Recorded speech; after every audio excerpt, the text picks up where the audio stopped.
마가복음 14장 36절을 이제 조금 아직도 손볼 때가 조금 있죠. 자, 아버지시여. 여기는 이 아빠라는 말이 들어있어. 아빠, 아빠, 아버지야. 그냥 아버지도 아니고 뭐예요? 아빠, 아버지요.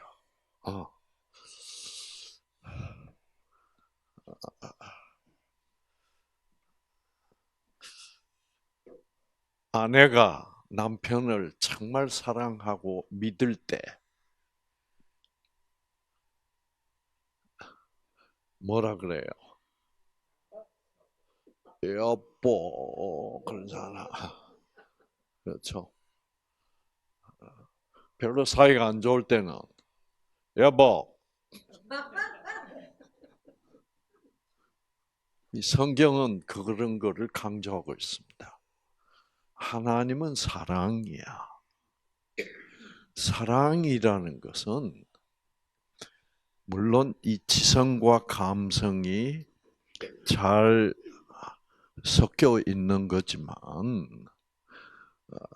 사랑의 궁극적 사랑의 표현은 감성적입니다. 그렇죠? 예수님이 지성적으로만 하나님을 부를 때는 뭐라 부르게? 하나님이요. 그렇죠? 아버지라고 안 부르고 나의 하나님이라고 불러요. 참 성경은 이런데 감성적으로 풍부함을 나타내고 있어. 왜? 왜 그래요? 하나님은 사랑이시니까. 사랑은 지성적으로만 논리적으로만 표현하는 것이 아니에요. 만약 논리적으로만 합리성으로만 지성적으로만 얘기하면 모든 이야기를 어떻게 해야 돼? 옳게 얘기를 해야 된다니까. 그렇죠? 그럼 지금 아빠, 아버지. 미국식으로 아빠가 가장 친근감을 주는 감성적으로 가깝게 얘기하는 방법은 daddy예요. dad, dad. 이제 dad인데 그것도 더 감성적으로 얘기하면 dad 되세요. 성경 이런 감을 느끼라는 거예요. 이렇게 성경이 이렇게 기록되어 있는 것은 아빠, 아버지 이렇게 읽어야 돼. 예수께서 읽으시되 아빠, 아버지요. 이렇게 읽어버리면 이 내용을 몰라. 지금 예수님은 아버지 하나님께 지금 무엇을 요구하려고 그래요? 좀 자기가 안 죽어도 되지 않나요?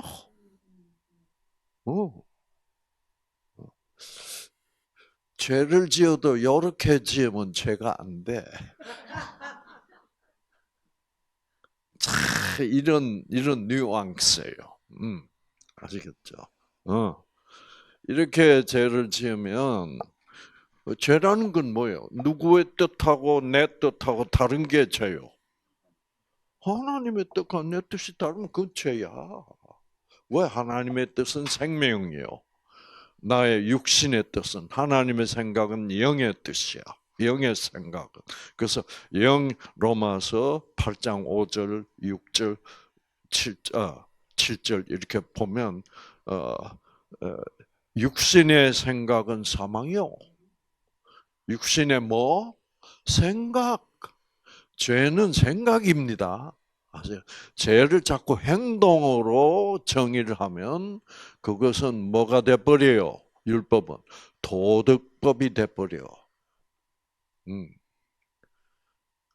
죄는 도덕법이 아니고 무슨 법이다? 생명의 법, 영적 법이에요. 저는 지금 개신교의 가장 큰 문제점은 십계명을 무슨 법으로 본다는 것? 도덕법으로 봐요. 예수님은 십계명이 영적 법이라는 것을 밝혔습니다. 어디서? 산상수훈 마태복음 5장에서. 너희들은 안 죽이면 살인 안 한 거라고 생각하냐? 천만의 말씀, 형제를 미워하는 것 그 자체가 살인이야. 그 말은 뭐예요?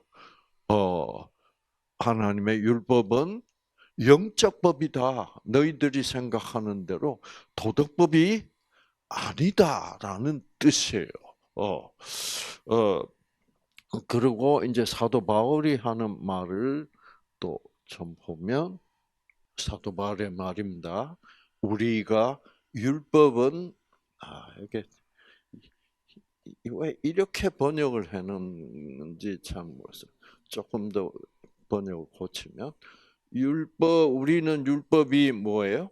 영적인 것을 알고 있다. 그걸 왜 신령 이렇게 번역하는 것 자체가 이게 문제가 있는 거예요. 이거는 킹 제임스 번역입니다. 우리는 율법이 영적인 줄 알고 있다. 그러나 사도 바울 자신 나는 육신적이다. 육신적이다. 그렇죠. 육신적이라는 말은 다른 말로 하면 나는 죄적이다 이 말입니다. 영적이 아니다. 나는 바리새인으로서 이때까지 하나님의 계명을 지켜왔는데 결국 내가 지킨 것은 육적으로 지켰다. 다시 말하면 도덕적으로 지켜왔었다. 그러니까 사도 바울은 그래요. 도덕적으로 율법 지키는 면에서 나보다 잘 지킨 사람이 있으면 나와봐. 이랬다고. 그렇죠? 그런데 예수님을 만나고 보니 율법은 도덕적이 아니라 뭐예요? 이게 마음의 법, 영적인 법인 것을 내가 알았다. 영적인 것을 알고 있나오라. 그러나 율법은 영적인데 나는 무슨 적이다? 육신적이다. 이 사람이 죄인이 성령을 받으면 자기의 죄인임을 어떻게 딱 노출시키는 그런 영적 정직성을 가지게 돼요.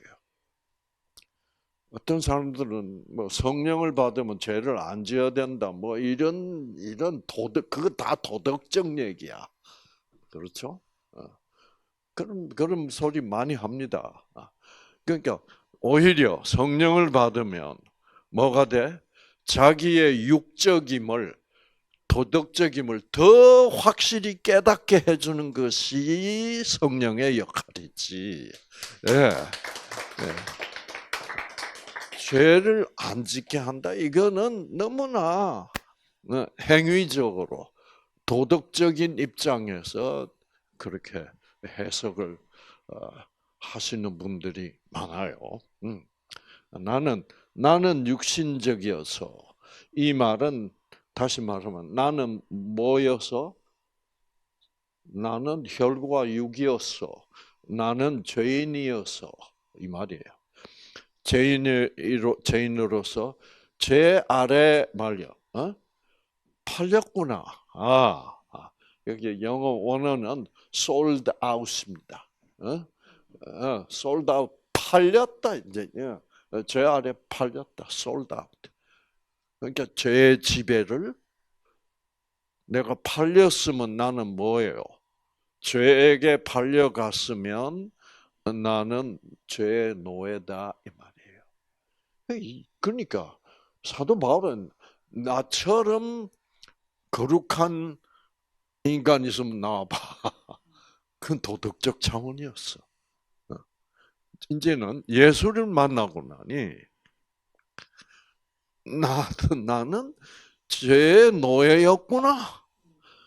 그 노예였던 이 노예를 예수님이 십자가에서 나를 해방시켜 주셨구나. 그래서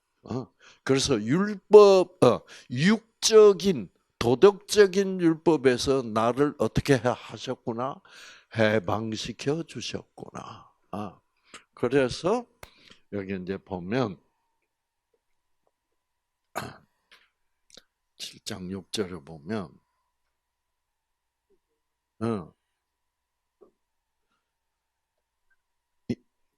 율법에서부터 뭐예요? 구제되었으니 이제 이렇게 선언한단 말이에요. 다른 번역으로는 율법에서 벗어났으니 그러므로 우리가 무엇에 성령의 새로운 것으로 섬길 것이요 율법 조문에 묵은 것으로는 하지 아니할지니라. 이래서 결국 율법이 영적인 법이구나. 이것을 깨닫는 순간 나는 육적이며 이 율법은 내가 지킬 수 없는 것이구나. 하나님은 왜 지킬 수 없는 율법을 주셨을까? 지킬 수 없는데 왜 주셨을까?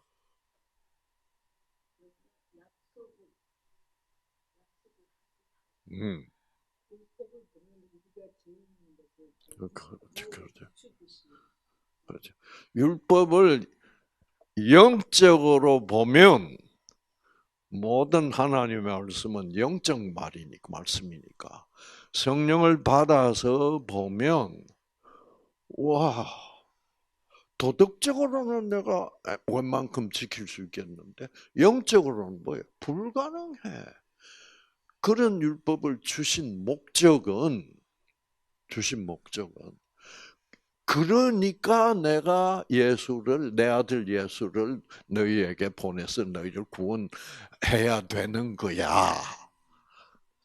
그거요. 예수님을 보내서 우리를 구원하시겠다는 약속인 것을 율법이 명령이 아니라 약속인 것을 깨닫게 하기 위하여 율법을 주신 거야. 그래서 율법 자체를 들여다보면 그렇지. 그러니까 우리 하나님 아버지는 아들 예수를 나를 대신하여 희생시키기 위하여 예수를 보낸다고 약속하시는구나. 그래서 율법은 명령이 아니라 뭐예요? 약속이다. 그래서 하나님의 모든 명령은 이거는 약속이다. 근데 이 명령은 율법이다. 그러므로 이 율법은 뭐예요? 약속이야.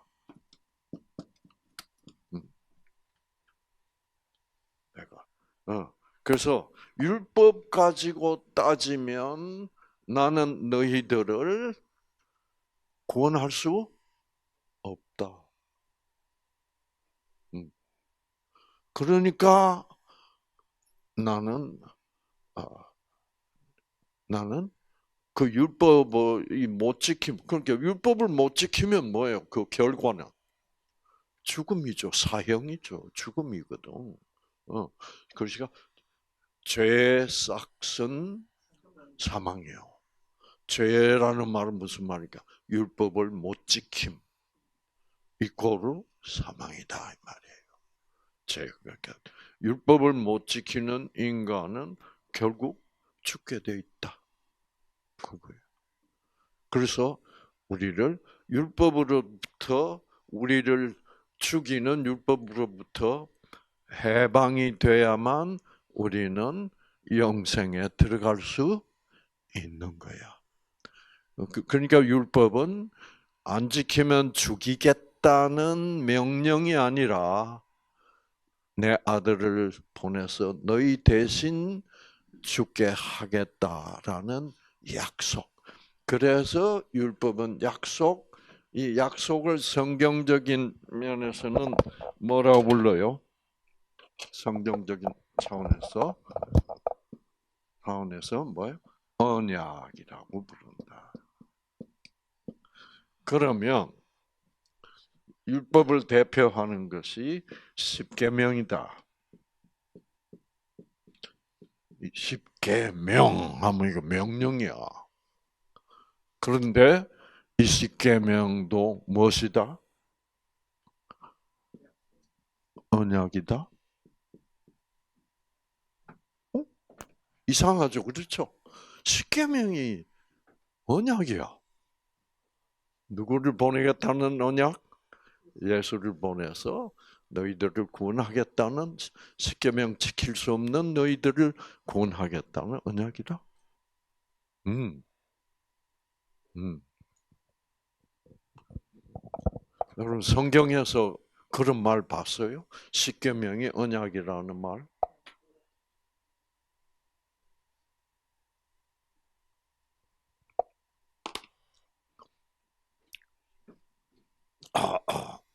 자, 봅시다.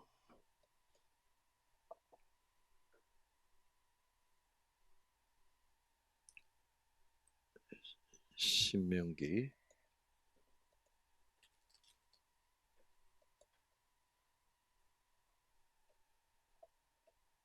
모세가 십계명을 시내산에서 십계명을 받았습니다. 십계명을 하나님이 어떻게 줬어요? 네, 돌판에 새겨줬어요. 아시겠죠? 돌판에 새겨줬어요. 돌판에서 그 돌은 누구를 상징하는지 아세요? 예수님입니다. 그 기록된 십계명은 예수님의 마음. 그건 뭐예요? 사랑입니다. 아시겠죠? 그런데 십계명을 읽어보면 전혀 사랑이 느껴지지 않아. 그러나 모세는 그 십계명을 탁 받고 그 돌판을 하나님이 주시는 십계명이 새겨진 돌판을 딱 받고 뭐라 그러게? 이게 이제 모세가 하는 말이 기록한 말이에요. 그때 내가 시내산에서 돌판들 곧 여호와께서 너희와 세우신 뭐라고? 언약의 돌판. 차, 박수. 이게 모세는 그거를 받고 야, 우리가 이걸 지켜야지. 그러면 이걸 지켜갖고 천국 가야지. 이런 모세가 아니었다 이 말입니다.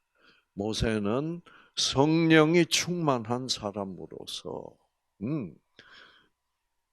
그 두 돌판을 딱 받아들고 보니까 이것은 영적인 법이며 자기까지도 지킬 수 없음을 모세가 깨닫고 이 지킬 수 없는 법을 주신 이유는 뭘까?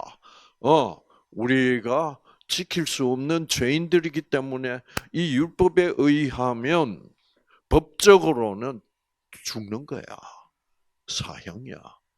그러나 모세는 하나님을 사랑으로 보았기 때문에 그렇지.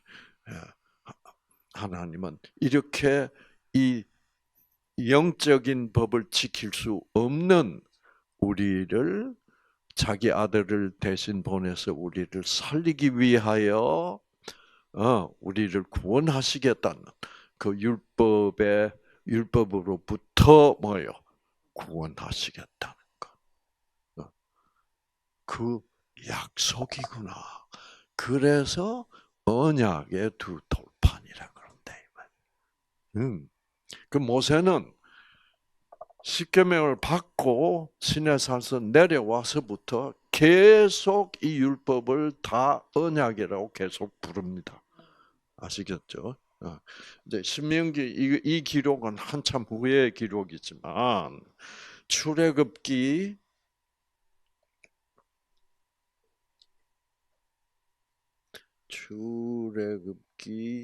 24장을 보시면 이 출애굽기 24장 때는 모세가 방금 이 십계명을 받고 내려와서 이제 이스라엘 백성들에게 이제 발표하는 장면이에요. 그래서 자 모세가 여호와의 시내산에서 자기에게 직접 해주신 여호와의 모든 말씀을 기록하고 이른 아침 자 말씀을 기록했어요. 모든 율법을 그래서 이 모세 기록을 보면 율법이란 말을 잘 안 써요. 안 쓰고 뭐라 그래? 율법도 뭐라고 표현했습니까 여기서?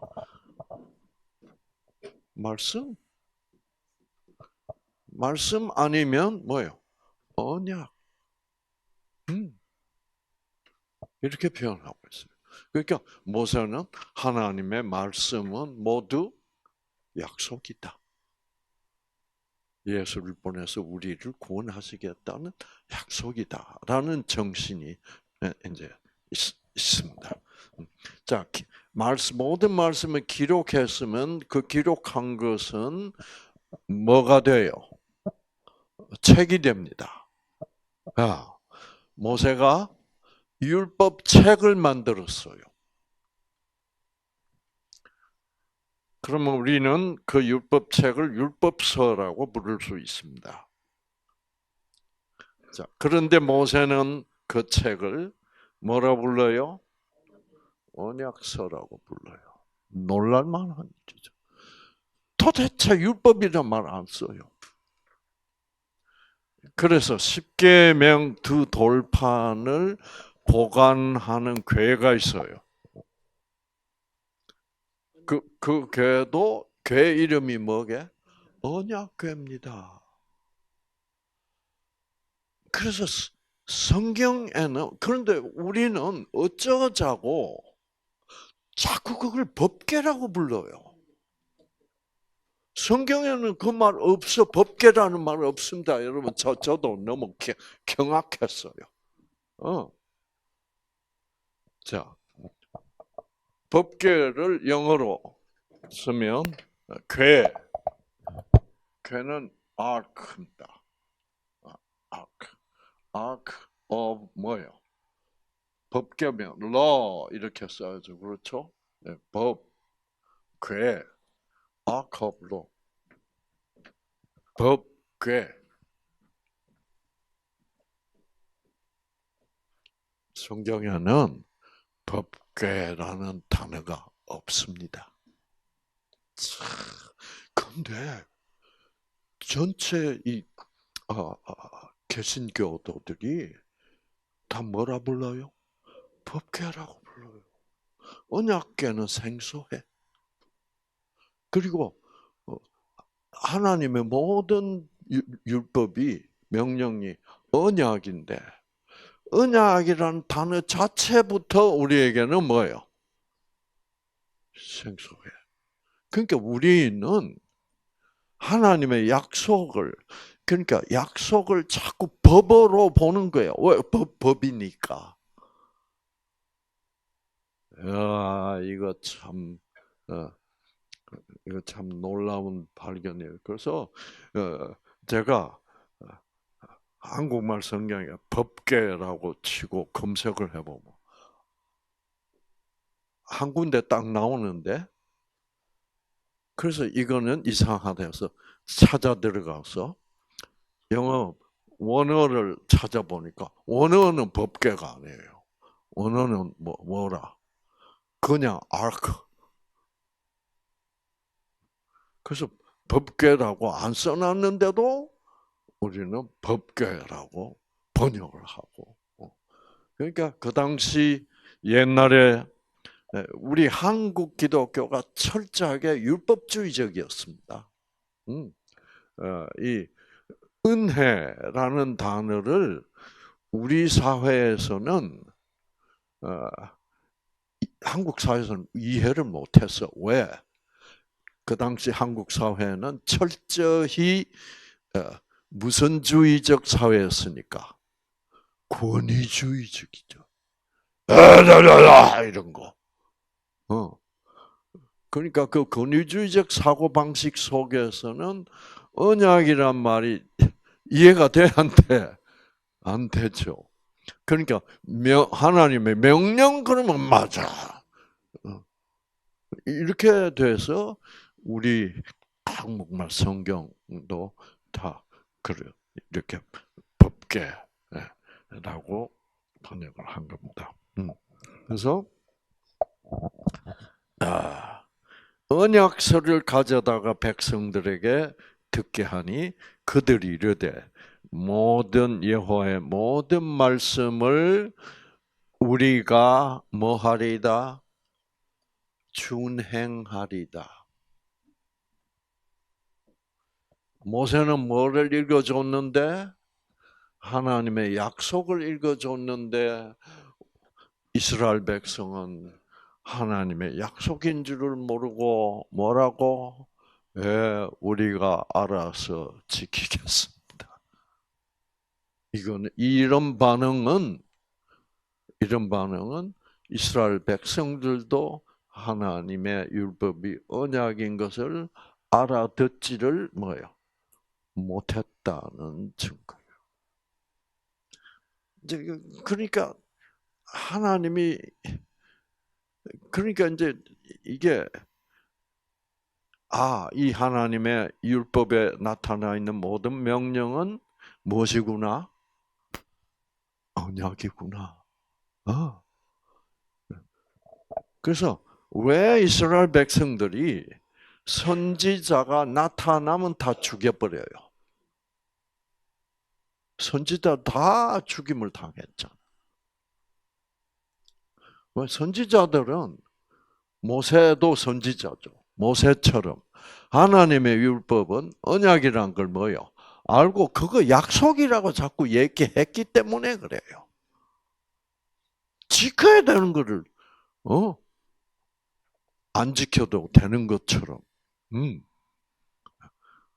그 선지자들은 그러니까 이스라엘 백성, 일반 백성들은 철저히 하나님의 사랑을 무슨 사랑으로 오해하고 있었던 거요? 조건적. 왜?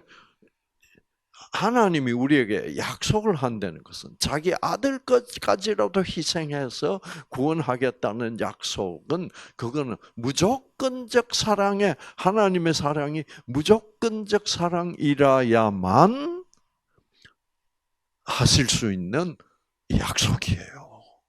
그러니까 무조건적 사랑은 명령하지 않는다.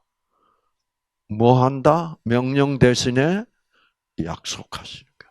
내가 해줄게. 그러니까 빛이 있으라라는 그 엄청난 명령, 빛이 있으라는 명령이죠. 그러나 그것은 누구한테 한 명령이게? 하나님이 내가 빛이 있게 하겠다라는 약속이었어. 그러니까 하나님은 명령할 때는 누구한테 명령해? 자기에게 명령. 자기가 자기에게 명령하는 것은 내가 너희들을 위해서 해주겠다라는 그런 거를 하나님이 맹세한다는 표현을 씁니다. 하나님이 여호와께서 맹세하여 가라사대. 네. 이렇게 뵙죠. 자, 이제 여기서 요 정도 하고 무슨 말이 나와가지고 이까지 왔어요. 이 아빠 때문에. 그래서 하나님을 나에게 명령하는 하나님이면 하나님이지 아빠가 나올 수 없으니까 아빠. 그래서 여러분 예수님이 십자가에서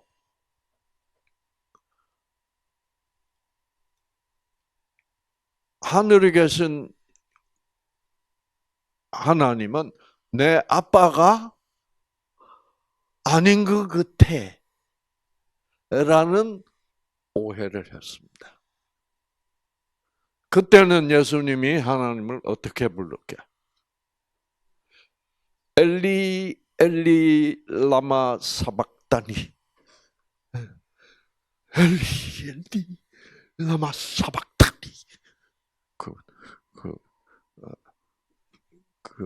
그 영화 있었잖아요.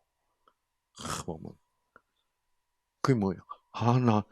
나의 하나님, 나의 하나님을 두 번 반복하고 어찌하여 나를 버리시나이까?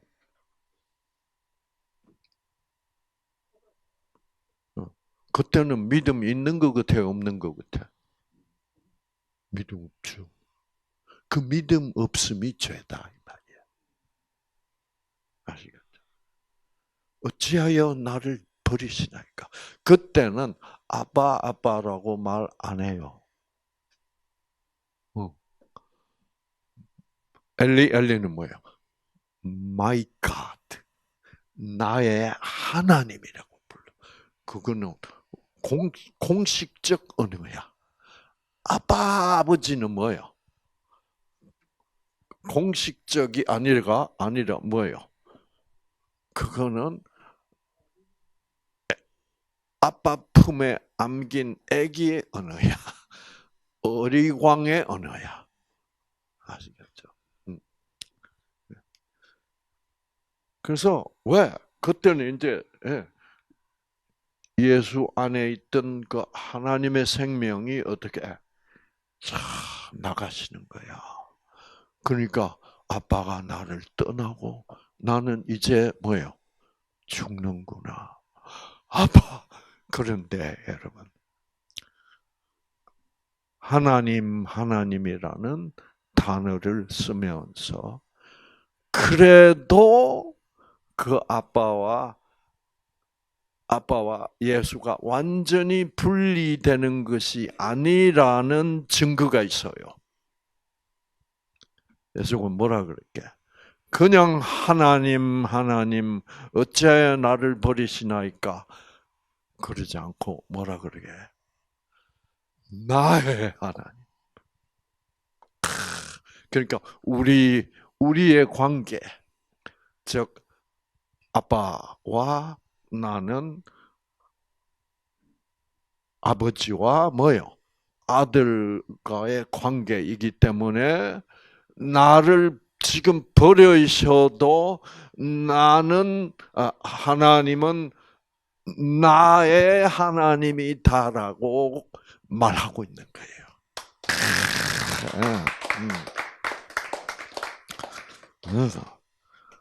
그래서 이 성경은 정말 자세히 봐야 돼. 한 글자 한 글자가. 성경 이렇게 그러니까 이런 것을 보면 이런 것이 보이면 성경은 성령의 감동으로 기록되었다는 말이 뭐예요? 그게 무슨 말인지 깨닫겠다. 역시 성령으로 기록됐구나. 그래서 나의가 빠지면 어떻게 돼버려? 하나님 어째야 나를 버리시나이까? 그러면 그럼 예수는 관계 차원에서는 이미 뭐요? 하나님과 단절되었다고 말할 수밖에 없는 그것이 문제야. 그러나 예수는 이렇게 이제 생명이 하나님도 예수를 죽여야 되니까 그렇잖아요. 그러면 하나님이 주시고 계신 생명을 어떻게 거둬가셔야 돼 하나님이. 그러면 예수는 그걸 느껴 안 느껴? 그러니까 하나님이 자기를 떠나는 거.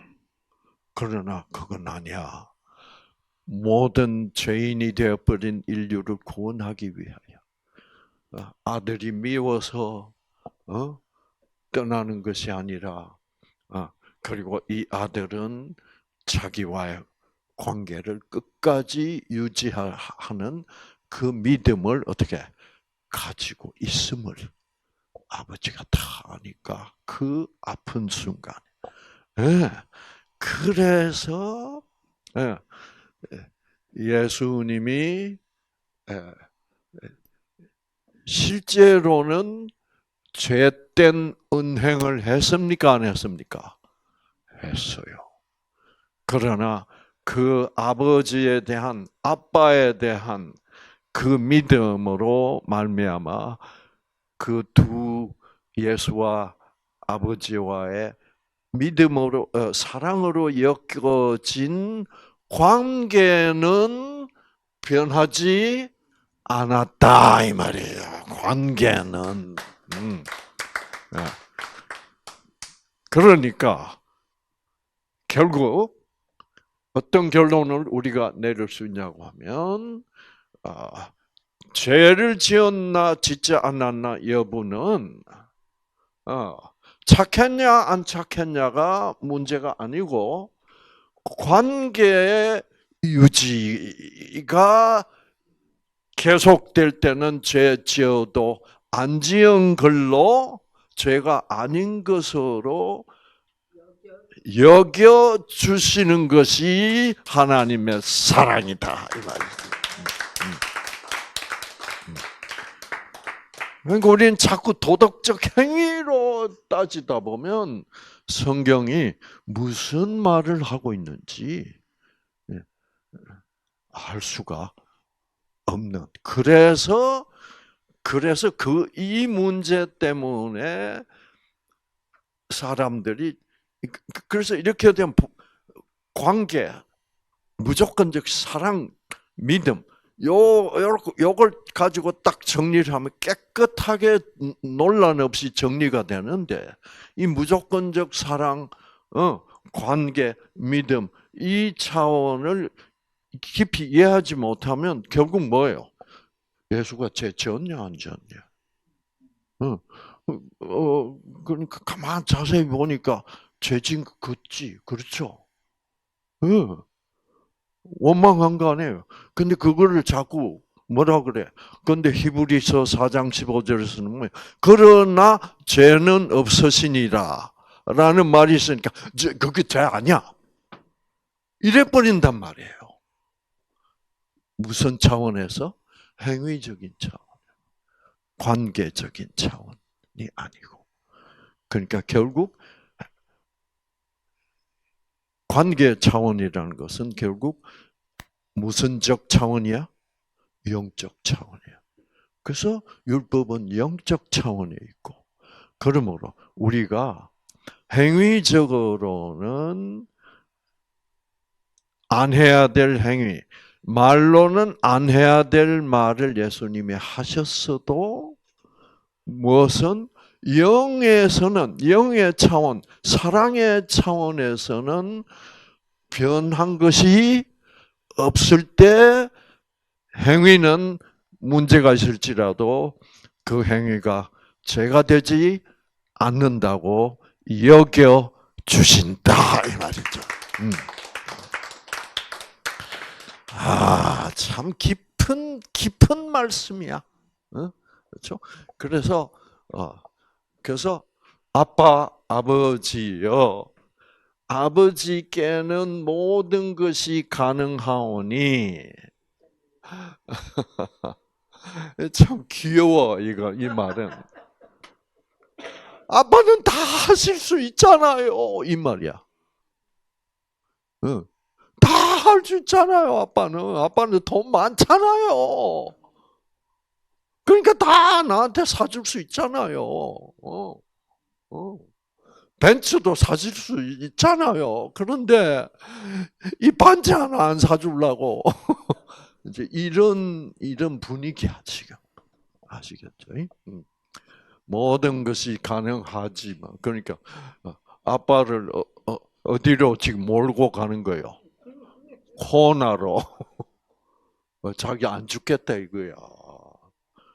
여러분, 예수님이 하나님의 아들로서 구속주로서 안 죽겠다는 말 같이 큰 죄는 없습니다. 그렇죠? 그건 어마어마한 죄야. 자기를 위해서라도 죽어야 네? 자기를 위해서라도 죽어야 되나요? 안 죽으면 하나님의 구원을 못 받는 거예요. 그래서 그러니까 그렇죠. 그러니까 하나님의 구원은 죄를 지었음에도 불구하고 관계만 사랑의 관계만 무너지지 않는다면 그것은 구원이야. 근데 이거를 이제 사람들이 이해를 못, 그럼 율법 안 지켜도 구원 받는다고? 이제 이렇게 나와버리는 거야. 그렇게 나오는 반응은 뭐가 충만하지 않는 증거요. 성령이. 네, 성령이. 그렇죠. 그러니까 그거는 성령의 역사보다는 무엇에만 의존하는 거예요? 문자, 글자. 그래서 율법의 문자를 따르지 않고 사도 바울은 이렇게 얘기해요. 그래서 율법에 써져 있는 문자대로만 한다면 율법은 우리를 살려주기 위하여 구원하기 위하여 예수를 보내겠다는 언약이 아니라 문자대로만 한다면 율법대로 하면 우리는 뭐요? 죽는 거야. 그래서 여기 보시면 고린도후서 3장을 보시면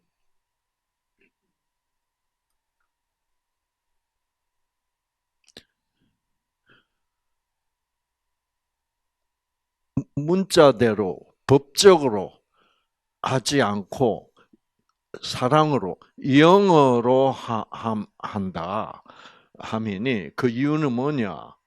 율법 조문은 뭐지다?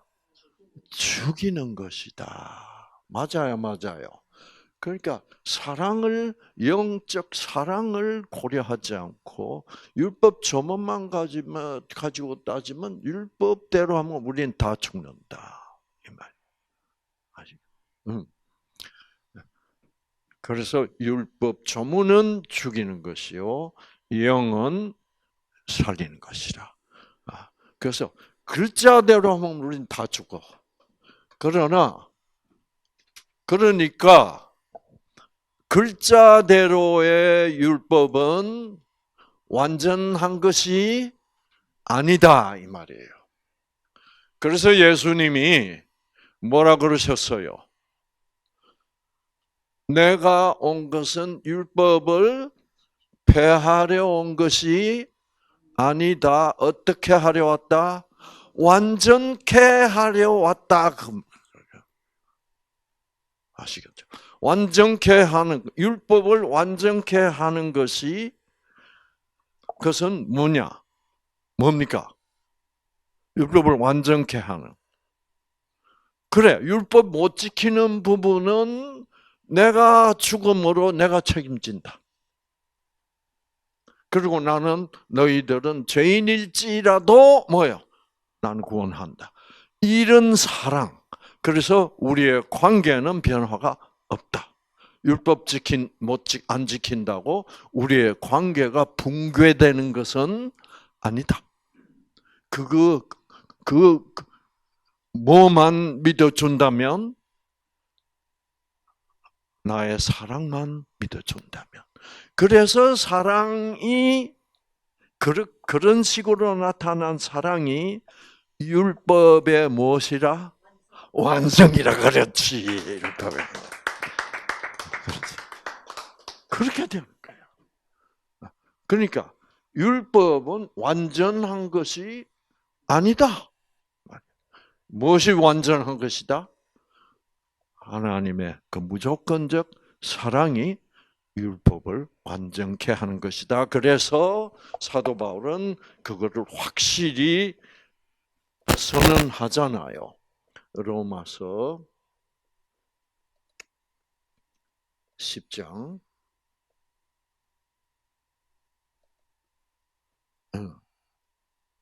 그래서 그리스도는, 예수님은, 그 하나님의 사랑은 모든 믿는 자에게 의를 이루기 위하여, 구원하시기 위하여, 의롭다고 하시기 위하여, 칭의를 위하여 뭐가 되었다? 예수님의 사랑은 뭐가 되었다? 율법의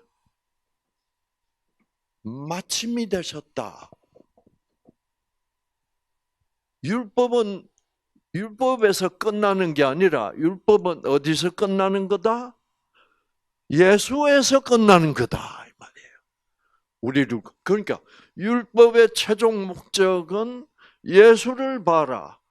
그건 뭐냐? 우리 율법 못 지키는 우리를 대신해서 본인이 죽으시고 사랑으로 우리를 끝내 구원하시는 그 사랑이 율법이 완전케 되는 최종 도착점이다. 율법의 도착. 그래서 율법은, 예수님이 내가 율법을 완전케 하려 왔다는 말은 무슨 말이에요? 율법 완전하지 않다는 말이에요. 그거를 못 깨달으면 자꾸 율법을 완전하게 본다고. 그러니까 율법을 오해하고 율법적인 사고를 하게 되는 거예요. 그래서 사실 예수님이 내가 온 것은 율법을 폐하러 온 것이 아니라, 사람들은 자꾸 폐하러 온 것이 아니라에만 초점을 맞추는 거예요. 안 폐하니까 뭐요? 지켜야 된다. 이렇게 이제 생각을 하는 거예요. 예수님이 말씀하시고 한 것은 율법은 완성된 것이 아니다. 부족하다. 이제 내가 앞으로 하는 일을 봐라. 거기서 내가 십자가에서 그 다음에 부활함으로써 내가 하는 모든 일이 끝날 텐데 그때가 율법이 완성된 것이다. 이 말이에요. 그래서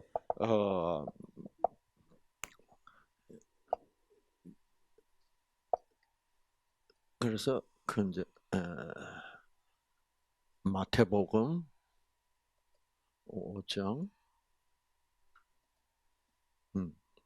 17절. 자, 내가 율법이나 선지자를 폐하러 온 줄도 생각하지 말라.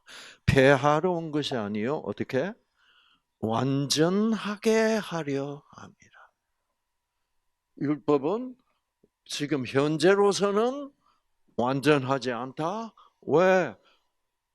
율법의 최종점은 십자가에서 죽고 내가 부활하는 데서 율법은 끝나는 거예요. 그게 완전케 돼. 그러니까 그때까지 율법은 아직도 부족하다 이 말이에요. 그래서 여기 보면 제가 부족이라는 단어를 쓰는데 여기 완전하게 하려 함이라는 말은 킹 제임스 영어 성경으로는 뭐예요? To fulfill입니다. fulfill. fulfill이라는 단어는 뭐냐면 가득 채우다. 그러니까 율법은 아직도 완전하지 않다는 말은 율법은 아직도 채워진 것이 아니다. 이 말이야. 그래서 내가 아직도 남아 있는 여기 잔이 있는데 지금 율법은 뭐요?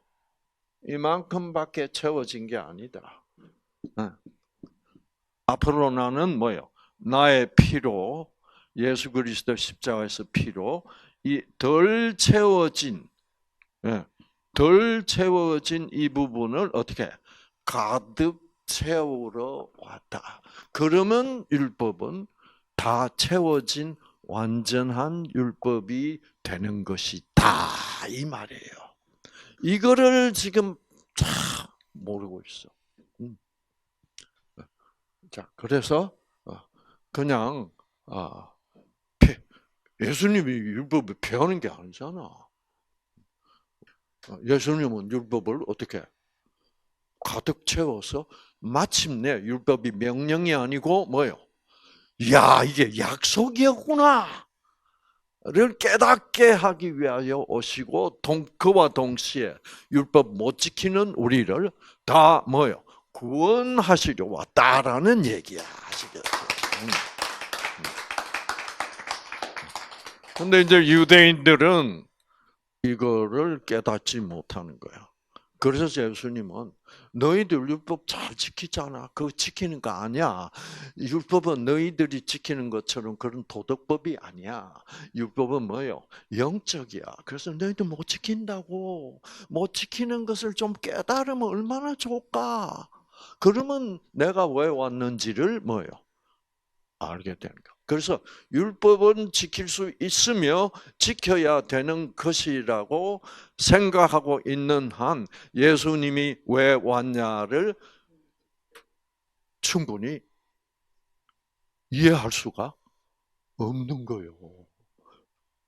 그러니까 지금 어떻게 되니까 개신교 안에서 율법은 지켜야 되는 거야? 율법을 폐했잖아. 뭐 이래가지고 엉망진창이 되니까 어떤 데서는 지켜야 된다고 또 그래서 우리는 지킨다 이런 데가 있냐 하면 뭐예요? 그 율법을 왜 지켜? 그거는 안 지켜도 되는데 이래가지고 도덕법 차원에서 논쟁을 하고 있으니까 교단이 이렇게 숫자가 어마어마하게 많고 이게 복잡해져서 이런 상황을 바벨론이라고 부른다 이 말이야. 혼란. 율법은 끝났어. 율법 지킬 필요 없어 하는 말은 그거는 성령 부재 상태야. 아시겠죠?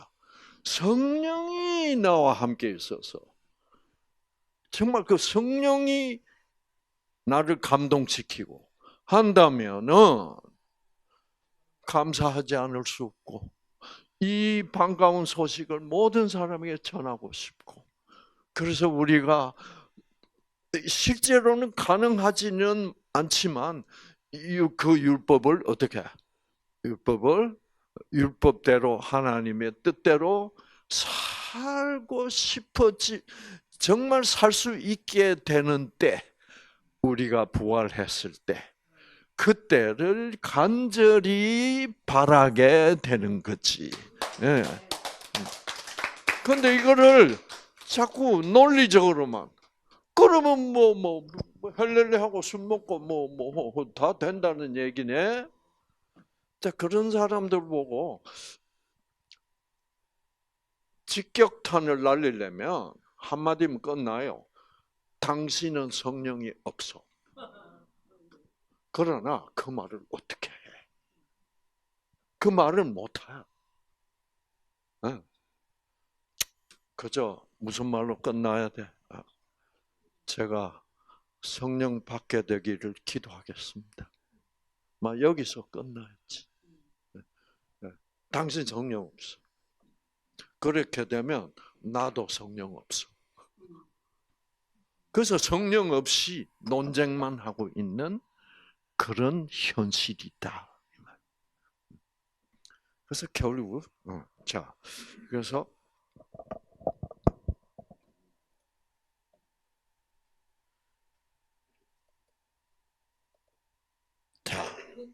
아버지께는 모든 것이 가능하오니 이 죽음의 잔을 내게서 옮기소서. 그러나 저는 다 압니다. 내 뜻이 틀렸다는 거 압니다. 아버지의 뜻이 옳다는 거 다 알면서도 내가 이렇게 죄인으로 오고 나니 왜 이런지. 그러니까 예수님은 우리 죄인의 심정을 다 아신대. 예수 알아요, 몰라요? 아버지가 옳다는 거. 알면서도 싫은 거야. 안 되는 거야. 그래서 예수 자신도 죄인이 된다는 것은, 죄인이란 것은 이런 거구나를 정말 본인이 정말 심각하게 체험을 하는 거예요. 폼으로 죄인이 아니라니까. 그래서 히브리서로 다시 돌아가서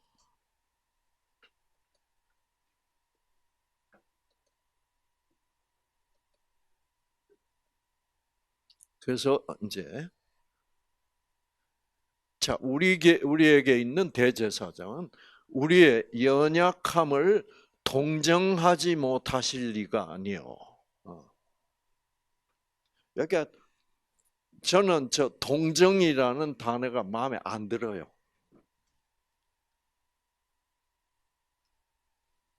응. 그렇지. 공감도 별로예요, 사실은.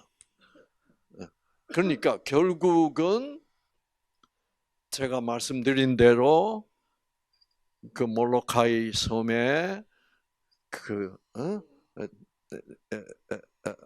데미안 신부가 자기가 문둥병에 걸려 보니까 문둥이의 사정이 어떤가를 그때가 돼야 진짜로 아는 거야.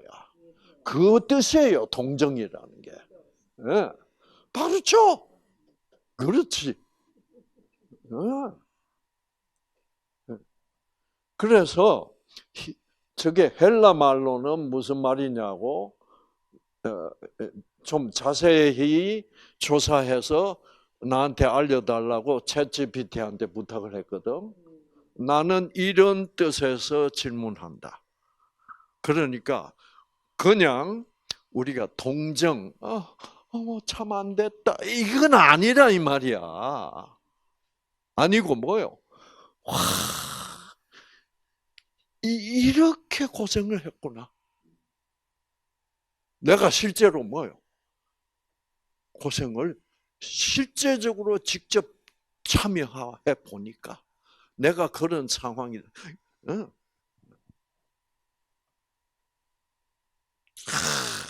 그러면 그거를 이제 그래서 제가 챗GPT는 그런 거 시키면 잘해줘요.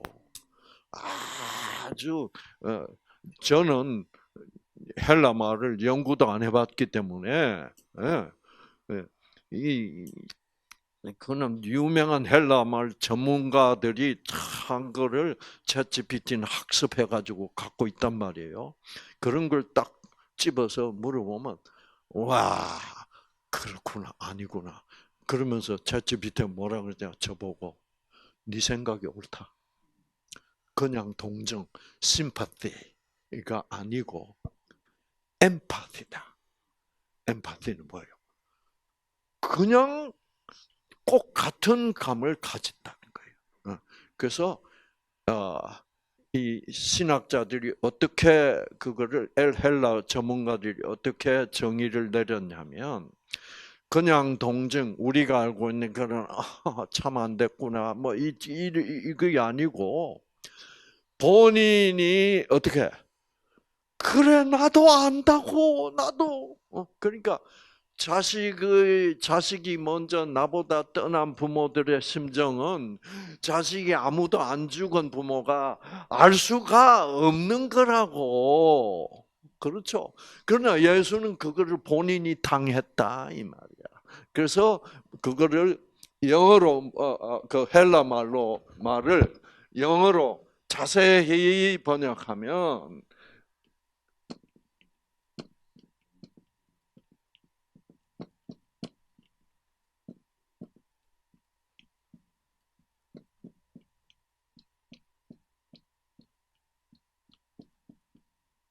emphatic participation. participation은 참여, 동참이에요.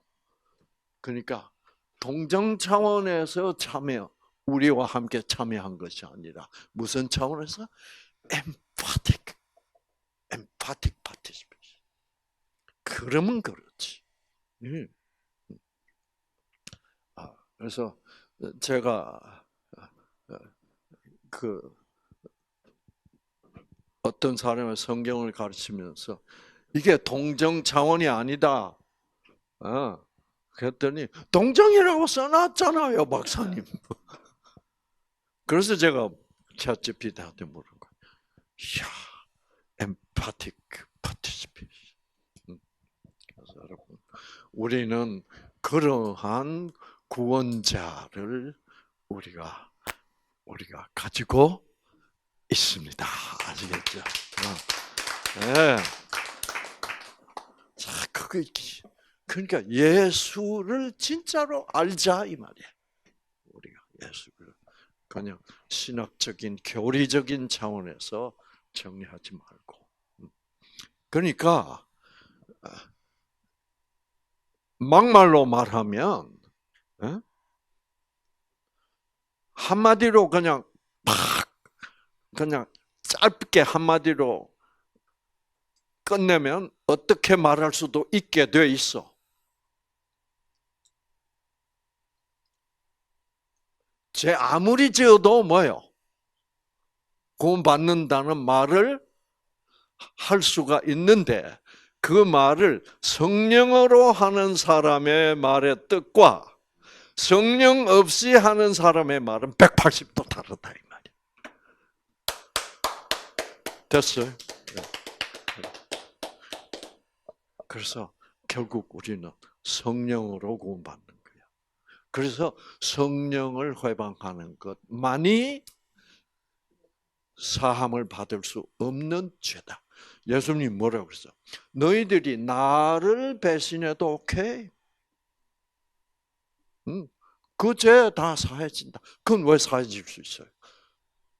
예수를 예수 안 믿어. 그래도 오케이. 근데 성령을 배신하면 안 된다.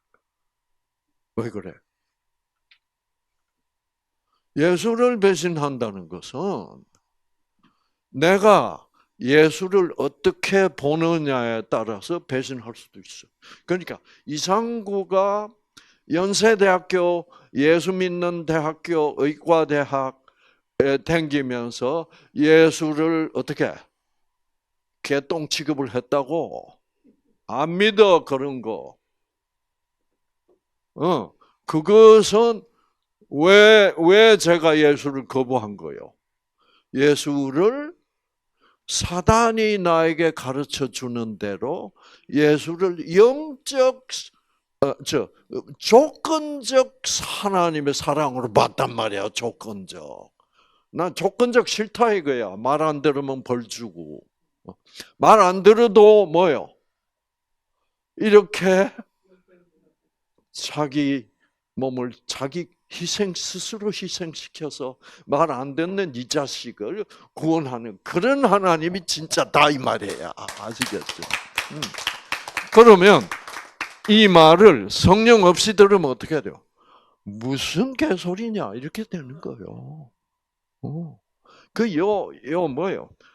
그 차이점이 같은 말인데 너무너무나 다른 말이 되는 이유는 성령이 함께하냐, 성령이 부재하냐. 그러니까 성령을 회방하면 뭐예요? 그거는 내가 멸망을, 죽음을 선택하는 거지. 그 선택을 하나님이 막을 수 없는 거지. 그래서 성령을 회방하는 죄는 그거는 끝이다 이 말이에요. 그렇죠? 그래서 자꾸 논리적으로 생각하면 안 돼. 관계 안에서 살아가려고. 응? 관계 안에서 하나님의 관계 안에서 살아가려고 하는 것. 그렇지. 그게 성령이잖아요. 그렇지. 그게 끊어지면 아무것도 없어. 아무것도. 그래서 신학 박사학위 몇 개를 받아 소용없어. 응. 그거를 지금 사람들이 몰라. 응. 그거를 모르는 사람들이 지금 무슨 운동을 하고 있어? 종교 통합. 성령을 모르면 종교 통합을 부르짖는 것이 도덕적으로 옳아요, 안 옳아요? 종교 통합은 도덕적으로 옳습니다. 뭐 우리 싸우지 말자. 뭐 다 같은 거 아니냐? 정상에 오르는 길은 달라도 꼭대기에서 만나잖아. 예수님은 그렇게 얘기하지 않았습니다. 내가 곧 길이요. 내가 그건 뭐예요? 무조건적 사랑. 예수 그리스도 십자가에 그런 우리가 방금 얘기한 이런 구원, 이런 관계. 그거지. 그거를 다른 종교는 지금 이렇게 말할 수 있는 교리가 있어 없어? 없습니다. 부재합니다. 그거는 성령이 만들어 주신 교리가 아니기 때문에 그렇다. 여러분 보세요. 이 세상에 종교가 얼마나 많아요? 뭐 한 2,000개가 넘는데, 거기 다 신이 있어. 자기가 인간이 돼서 죄인이 돼서 와서 자기가 죽어서 우리를 구원한 신은 한 놈도 없어요. 오직 누구밖에 없어? 예수님밖에 없어. 오직 한 길이라. 이거를 자꾸 성령의 없이 보면 그건 너무 독선적 아닙니까? 이렇게 돼 또. 그러면 할 말이 있어 없어? 왜? 그렇게 생각하면 독선 맞아요, 맞아. 지만 옳다는 독선. 그러니까 이게 보통 문제가 아니야. 그러니까 여러분이 정말 앞으로 남은 여생 동안은 이 성경에 계속 집중해야 돼. 예. 이 어제와 오늘 배우신 이런 관계 문제. 그렇죠. 죄가 있음에도 불구하고 성경 뭐라? 죄가 있음에도 불구하고를 어떻게 표현하고 있어요? 로마서 4장.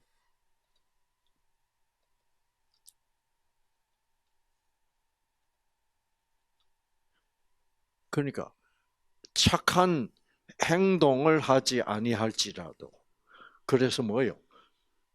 행동하지 않으니까 무슨 어떤 자야? 경건치 아니한 자를 그런 착한 행실도 없고 경건치 아니한 자를 단지 자기 아들 예수를 통해 자기는 자기를 구원하신 그런 사랑의 하나님이 나의 하나님이다. 그것만 믿어준다면 나는 너를 뭐요? 의롭다 하겠다. 그런 하나님 이 말이에요. 아시겠죠? 그런 자를 의롭다 하시는 일을 믿는 자에게는 그의 경건하지 하고 하지 않고를 논하지 않고 경건하지 않을지라도 그가 내가 하나님이 자기를 그런 경건치 아니함에도 불구하고 내가 그를 구원한다는 것을 믿는 믿음이 있다면 그 믿음을 뭐로? 의로운 것으로 의로 여겨 주시나니. 그러니까 성경은 그러니까